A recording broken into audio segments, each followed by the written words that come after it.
Hello दोस्तों, नमस्ते। आज की वीडियो शुरू करने से पहले ही मैं आप लोगों को क्लियर कर देती हूँ कि मैं कोई मोटिवेशनल स्पीकर नहीं हूँ। एक सिंपल सादी सी हाउसवाइफ हूँ। छोटी सी मेरी बेटी है, छोटा सा मेरा परिवार है। लेकिन मैंने ज़िंदगी को जीना कब शुरू किया, सही मायने में मुझे कब पता चला ज़िंदगी की अहमियत का, वो मैं आपको अच्छे से बता सकती हूँ। क्योंकि मेरे साथ एक ऐसी घटना हुई जिसके बाद मुझे पता लगा कि ज़िंदगी को काटना नहीं बल्कि जीना है। मेरी जो मैं कहानी आपको बताने वाली हूँ उसको प्लीज़ एंड तक सुनिएगा। मैं पूरे विश्वास के साथ बोलती हूँ कि आप लोग अपनी ज़िंदगी जीना शुरू कर देंगे। काफ़ी लोगों को ये बोलते मैंने सुना है कि मेरी जो उम्र है वो 40 हो चुकी, 45 हो चुकी, 50 की हो चुकी, अब ज़िंदगी का जीने का क्या फ़ायदा, ज़िंदगी तो जा चुकी।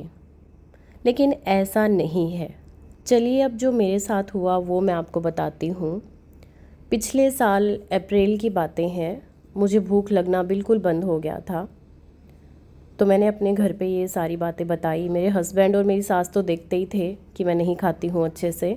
मैंने अपने मायके में भी इस बात का ज़िक्र किया।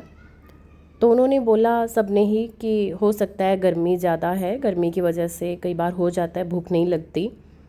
लेकिन धीरे धीरे इन लोगों ने नोटिस किया कि मैं काफ़ी टाइम से ही कुछ नहीं खा रही हूँ। तो मेरे हस्बैंड ने बोला कि चल डॉक्टर के पास चलते हैं एक बार और मिलते हैं डॉक्टर से मतलब। तो हम लोग गए, हमारे लोकल जो यहाँ पे डॉक्टर हैं उनके पास में ही गए पहले। तो उन्होंने बोला कि एक बार अल्ट्रासाउंड करके देखते हैं पेट का। हो सकता है लीवर फैटी हो या फिर कोई और लीवर में प्रॉब्लम हो, स्वेलिंग हो, तो इस वजह से भी हो सकता है भूख ना लग रही हो। तो हमने बोला कि ठीक है। तो मेरा अल्ट्रासाउंड हुआ। उसमें डॉक्टर ने हमें, लोकल डॉक्टर हैं भाई, मैं सबके लिए तो नहीं बोल सकती, लेकिन यहाँ पे मेरे साथ ऐसा ही हुआ कि उन्होंने मुझे कुछ नहीं बताया। बोले कि सारी चीज़ें ओके हैं, ऐसा कुछ नहीं है, मतलब हो सकता है आपको वैसे ही भूख नहीं लग रही। तो ऐसे ही चलता गया, 15-20 दिन और निकल गए और वही मेरा भूख का था ही, खाना मैं खा ही नहीं रही थी अच्छे से। हाँ, लेकिन मुझे पेन वगैरह कुछ भी नहीं था, ऐसी कोई भी दिक्कत नहीं थी जिससे फ़ील हो कि मैं बीमार हूँ, सिर्फ भूख नहीं लग रही थी। तो मेरे हस्बैंड ने बोला कि एक बार ऐसा करते हैं, गुड़गांव चलते हैं, वहाँ पे डॉक्टर से बात करते हैं। तो हम लोग गुड़गांव चले गए। वहाँ पे हम सीधा मेदांता में गए और वहाँ पे मेरे कुछ टेस्ट हुए। मैंने अपनी सारी प्रॉब्लम्स बताई डॉक्टर को। डॉक्टर ने भी वहाँ पे अल्ट्रासाउंड के लिए, पेट के अल्ट्रासाउंड के लिए ही बोला कि एक बार फुल एब्डोमेन का वो अल्ट्रासाउंड करवाइए, उससे पता लग जाएगा। तो वहाँ पे जब मेरा अल्ट्रासाउंड हुआ तो मुझे पता लगा कि मेरा जो पित्त की थैली है और एक पित्त की नली होती है, जो मतलब पित्त की जो थैली होती है वो इतना ज़रूरी नहीं होती, लेकिन जो पित्त की नली होती है वो हमारे शरीर के लिए काफ़ी ज़रूरी चीज़ है। तो डॉक्टर ने मुझे बताया कि जो आपकी पित्त की नली है वो 6 इंच की होनी चाहिए, लेकिन वो स्वेलिंग के कारण 30 इंच की हो चुकी है, मतलब काफ़ी मोटी हो चुकी है वो। और उस टाइम पे तो मुझे तो नहीं बोला गया, लेकिन मेरे हस्बैंड को उन्होंने साइड में ले जा कर के बोला कि हमें लग रहा है कि कैंसर का फर्स्ट स्टेज शुरू हो चुका है। तो मेरे हस्बैंड काफ़ी घबरा गए थे कि मतलब ऐसा तो नहीं होना चाहिए भाई, सभी डर जाते हैं, ये बीमारी ही ऐसी है। तो डॉक्टर ने बोला कि एक बार टेस्ट कर लेते हैं, बाकी मुझे लग रहा है ऐसा कि शायद ऐसा हो सकता है। फिर हम लोग वहाँ से वापस आ गए घर पे और मेरे हस्बैंड ने मुझे बताया कि मैंने बोला था ना ऐसी कोई बड़ी बात नहीं है। तो मैंने कहा ठीक है, लेकिन ये जो स्वेलिंग की बताई है कि नली में स्वेलिंग है तो उसका क्या। तो बोले कि हाँ, वो डॉक्टर बोल रहे थे कि वो ऐसे ही दवाइयों से ठीक हो जाएगी। फिर हम दोबारा डॉक्टर के पास गए, मेदांता में ही एक और डॉक्टर से विज़िट किया हमने। तो उस दिन मुझे पता लगा कि जो वो नली है उसका ऑपरेशन होगा। तो मैं नॉर्मल थी, मुझे लग रहा था कि भाई कोई बात नहीं, ऑपरेशन होगा, ठीक कर देंगे, तो मतलब बहुत छोटी सी बात है, छोटा मोटा कोई ऑपरेशन होगा। तो मेरे डॉक्टर, जो दूसरे डॉक्टर से हमने विज़िट किया था, उन्होंने मुझे बताया कि भाई जो आपकी पित्त की नली है उसमें काफ़ी ज़्यादा स्वेलिंग है, सूजन आ चुकी है, वो 6 इंच की होनी चाहिए, वो 30 इंच के आसपास उसकी जो मोटाई है वो हो चुकी है। तो एक तो उसके फटने का डर है, दूसरा उसमें बहुत ज़्यादा सड़न हो चुकी है, अंदर इन्फेक्शन हो चुका है, तो आप लोग जल्दी से जल्दी इसको निकलवा दीजिए। उन्होंने उस टाइम पे मेरे आगे तो ऐसा कुछ नहीं बोला, बाकी वही सेम बात उन्होंने मेरे हस्बैंड से दोबारा बोल दी कि शायद ऐसा हो सकता है कि कैंसर की शुरुआत हो चुकी हो। फिर हम लोगों ने, मुझे ये था ही कंफर्म कि भाई हाँ अब मतलब ऑपरेशन होना है। फिर हम लोग गए एक हॉस्पिटल और गए हम, फोर्टिस हॉस्पिटल है गुड़गांव में। वहाँ पे जिस डॉक्टर मेरा सर्जरी किया था, अमित जावेद करके हैं, मैं सच में मतलब उनको भगवान मानती हूँ कि उन्होंने मुझे ज़िंदगी दी है दूसरी। तो उनके पास में हम नेट से ही सर्च करके हमने देखा और उनके नंबर लिए। उन्होंने इतनी अच्छे से हमारे से फ़ोन पे बात की, मुझे लग रहा था कि ऐसे ही डॉक्टर होंगे, किसके पास इतना टाइम होता है जो इतना टाइम मुझे दे रहे हैं फ़ोन पे बात करने के लिए। फिर उन्होंने मुझे बोला कि एक बार आप आ जाइए, जो दिल्ली में फोर्टिस है वहाँ पे मैं बैठता हूँ, वहाँ पे आप आ जाइए। तो हम लोग वहाँ पे गए। डॉक्टर ने मुझे बोला कि इसका मेदांता में हम पहली बार गए थे, तो डॉक्टर ने वहाँ पे हमें बताया था कि इसका दूरबीन से जो है ऑपरेशन नहीं हो सकता, इसका कट लगेगा 15 इंच का, और काफ़ी मतलब बड़ा ऑपरेशन है, 3 से 4 घंटे की सर्जरी चलेगी और इस तरीके से 15 इंच का कट लगेगा। फिर हम वहाँ पे फोर्टिस में डॉक्टर अमित जावेद के पास में गए, तो उन्होंने मुझे बताया कि नहीं, इसका मतलब आप दूरबीन से भी ऑपरेशन करवा सकते हो, मैं तो दूरबीन से ही करता हूँ, तो आप घबराइए मत, आपका जो ऑपरेशन है मैं दूरबीन से कर दूँगा अच्छे से और आप ठीक हो जाओगे।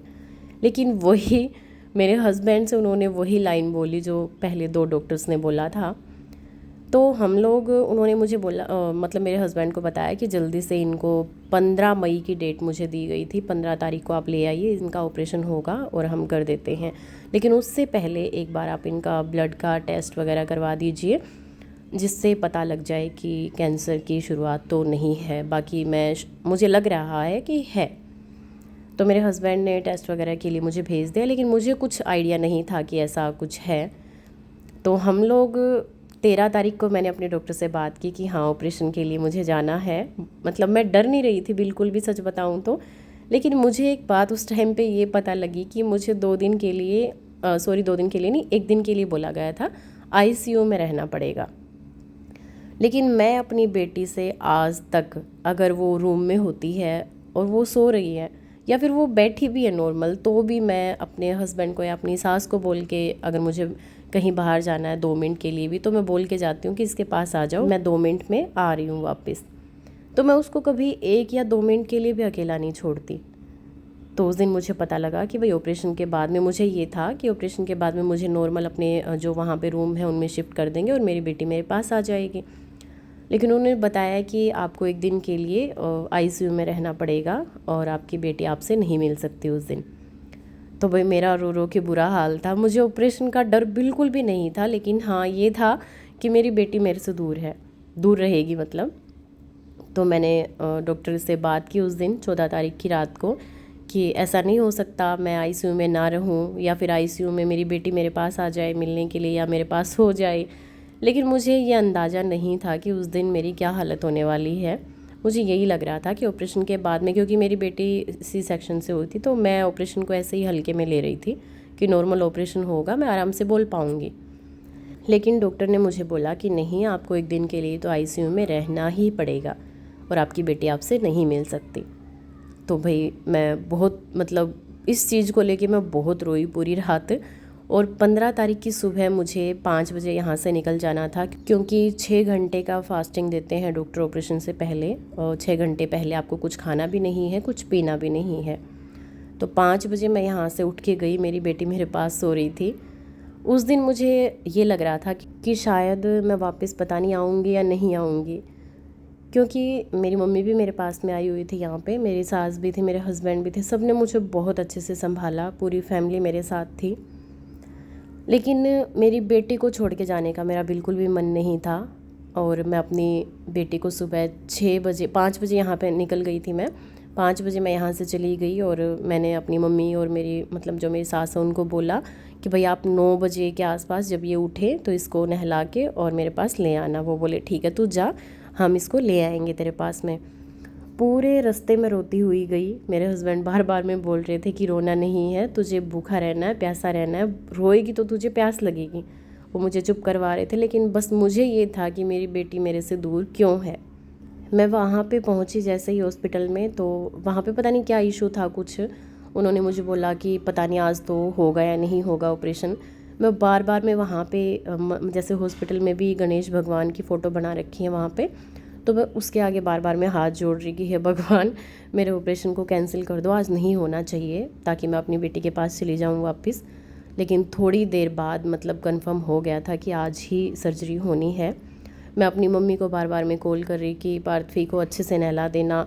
मेरे हस्बैंड को बोल रही कि यार उनको क्या पता क्या पहना के लेके आएंगी, क्या पता बाल वाल ठीक से बनाएंगी या नहीं, उनको अच्छे से कहाँ नहलाना आता है, कहाँ वो मेरी बेटी को खाना खिलाएंगी। मतलब मुझे ये लगता है, आज भी लगता है कि मेरी बेटी को मुझसे ज़्यादा कोई अच्छे से नहीं रख सकता। मेरी मम्मी बोली कि तू विश्वास तो कर, हम अच्छे से ले आएंगे, तू मत टेंशन ले, अपना खुद का ध्यान रख। और थोड़ी देर बाद डॉक्टर ने बोला कि इनको कपड़े वपड़े चेंज करा दो, क्योंकि जो मतलब उनकी ड्रेस होती है ऑपरेशन के लिए वो पहना दो और ऊपर शिफ्ट कर दो। मैं ऊपर चली गई और मुझे बार बार में मैं फ़ोन कर रही नीचे कि पार्थवी आ गई तो एक बार मेरे से मिलवा दो। थोड़ी देर बाद मेरी बेटी मेरे पास आई ऊपर, और उसने चिप्स का पैकेट ले रखा हाथ में, और बहुत मायूस थी वो। उसको पता नहीं क्यों ऐसा फील हो रहा था कि मम्मा पता नहीं कहाँ जा रही है। वो बोल नहीं रही थी, लेकिन बहुत मतलब चुपचाप सी थी उस दिन। मैं भी उसको सिर्फ देख रही थी, बोली नहीं, क्योंकि मुझे पता था कि बोलते ही मुझे रोना आएगा। और वो थोड़ी देर बाद नीचे चली गई और मुझे मतलब वहाँ पे लेके चले गई ऑपरेशन थिएटर में। मेरा ऑपरेशन हो गया, 4 घंटे लगे। डॉक्टर ने इनको बोला था कि 1-1.5 घंटे की सर्जरी है, हो जाएगी जल्दी ही। लेकिन 4 घंटे की सर्जरी हुई। मेरे हस्बैंड और मेरी मम्मी दोनों काफ़ी डर गई थी कि भाई ऐसा क्या हो गया जो 1-1.5 घंटे की सर्जरी बोल रहे थे और इतना लंबा टाइम लग गया, कभी कोई और दिक्कत तो नहीं है। फिर डॉक्टर ने मेरे हस्बैंड को बुलाया कि भाई एक बार आपसे मिलना है ज़रूरी। तो ये काफ़ी घबरा गई कि वही बात है, कैंसर मिल गया। तो मतलब अब भी काफ़ी डर लगता है उस चीज़ को सोच के। तो मेरे हस्बैंड भागे भागे ऊपर गए, तो डॉक्टर ने बताया कि मैंने सैंपल भेज दिया है कैंसर के टेस्ट के लिए, बाद में पता लगेगा। बाकी मतलब मेरा नाम लेके बोले कि वो ठीक है और उनको आईसीयू में शिफ्ट कर दिया गया है। मतलब थोड़ी देर बाद कर देंगे, अभी तो नहीं किया है, थोड़ी देर बाद वहाँ पे शिफ्ट कर देंगे। तो भाई मैं जो आईसीयू में मेरी रात निकली है, मैं आपको बता नहीं सकती कि कितना पेन था। शायद मैं ये बोलती हूँ कि वो दर्द मैं ज़िंदगी भर नहीं भूल सकती। शायद जो बहनें जिनकी डिलीवरी हो चुकी है वो समझ जाएंगी कि उस टाइम पे कितना पेन होता है, एक बच्चा पैदा होता है तब। लेकिन बच्चा पैदा होने का कम से कम 5 गुना ज़्यादा दर्द आप महसूस कर लीजिए एक बार, उतना पेन था मुझे। आईसीयू में किसी को भी मिलने नहीं दिया गया था। सिर्फ एक बार मेरी मम्मी और मेरे हस्बैंड गए थे, सिर्फ 1 मिनट के लिए, वो मुझे देख के वापस आ गए थे। पूरी रात मैं आपको मतलब आज भी घबरा जाती हूँ उस दर्द को याद करके, बहुत पेन हुआ। फिर अगले दिन भी पूरी रात मुझे दर्द रहा। अगले दिन का पूरा दिन उन्होंने निकाल दिया, एक दिन के लिए बोला था, लेकिन अगले दिन रात को उन्होंने 9 बजे के आसपास मुझे रूम में शिफ्ट किया। तब मैंने अपनी बेटी को देखा। सच बताऊं, मैं अपनी बेटी को देख के इतनी रोई थी उस दिन, और एक साइड दूसरी तरफ मेरे हस्बैंड खड़े होकर पूरी तरह रो रहे थे। तो रूम में मुझे शिफ्ट करने के बाद में मैं अपना दर्द भूल गई और मुझे पार्थवी दिख गई थी बस कि हाँ मेरी बेटी मेरे पास में है अब। वहाँ पे भी मुझे 1 वीक के लिए रखा गया था और मैं वहाँ पे भी बहुत दर्द में थी, लेकिन मेरे पास मेरे हस्बैंड थे, मेरी बेटी थी, तो मैंने दर्द को सहन कर लिया। लेकिन तब मैंने सोचा था, 3 दिन के बाद वो रिपोर्ट आई और डॉक्टर ने आके मुझे बोला कि ऐसा कुछ भी नहीं है, कॉन्ग्रेचुलेशन, आपको एक नई ज़िंदगी मिल गई। मुझे समझ में नहीं आया, मैंने सोचा ऑपरेशन के बाद के लिए बोल रहे हैं। तब मुझे डॉक्टर ने बताया कि हमने ऐसे ऐसे कैंसर का टेस्ट किया था और आपको मतलब आपकी रिपोर्ट नेगेटिव आई है, आप बिल्कुल ठीक हैं, ऐसा कुछ नहीं था, हमें डाउट था, हमने अपना क्लियर कर लिया। तब मुझे समझ में आया कि ज़िंदगी सही में क्या है। पहले मैं भी ऐसे ही सोचती थी, उसने मुझे ये क्यों बोल दिया, वो मेरे बारे में ऐसा क्यों सोचता है, या छोटी छोटी बातों पे टेंशन लेना। तब मैंने सोचा कि अगर मैं अपनी बेटी को 1 सेकंड के लिए आज नहीं छोड़ रही थी खुद से दूर, अगर मुझे कुछ हो जाएगा इस टेंशन में, इस बिना फालतू की बातों में, तो मेरी बेटी का कौन है। उस दिन के बाद मैंने अपनी ज़िंदगी को जीना शुरू किया। ज़िंदगी का सही मायना मुझे समझ में आया कि ज़िंदगी है क्या। 1 सेकंड का टाइम लगता, मैं तो जाती ही मेरी बेटी बर्बाद हो जाती। तो उस दिन के बाद मैंने सोच लिया था कि कुछ भी हो टेंशन नहीं लेनी, बिना फालतू के लोगों की बातों को माइंड नहीं करना, कुछ भी नहीं सोचना, क्योंकि मुझे अपने बच्चे के लिए जीना है, अपने खुद के लिए जीना है, अपनी फैमिली के लिए जीना है। फालतू बातों को, फालतू लोगों को मैंने इग्नोर करना शुरू कर दिया और आज सच में मैं बहुत खुश रहती हूँ, क्योंकि मुझे इस बात का पता लग चुका है कि ज़िंदगी 1 सेकंड में पता नहीं क्या से क्या कर सकती है। तो जो समय हमारे पास है, जो छोटी छोटी खुशियाँ हमारे पास हैं, क्यों ना उनको जिया जाए। आज की वीडियो में दोस्तों इतना ही। मुझे पता है आज की वीडियो थोड़ी बड़ी हो गई है, लेकिन शायद कहीं ना कहीं आपको एक अच्छी सीख भी मिली होगी। वीडियो पसंद आई हो तो लाइक शेयर कर दीजिएगा। मुझे कमेंट करके ज़रूर बताइएगा कि आज से कौन कौन अपनी ज़िंदगी जीने की शुरुआत कर रहा है। दोबारा मुझसे मिलना चाहते हैं तो प्लीज़ चैनल को सब्सक्राइब ज़रूर करके जाइएगा।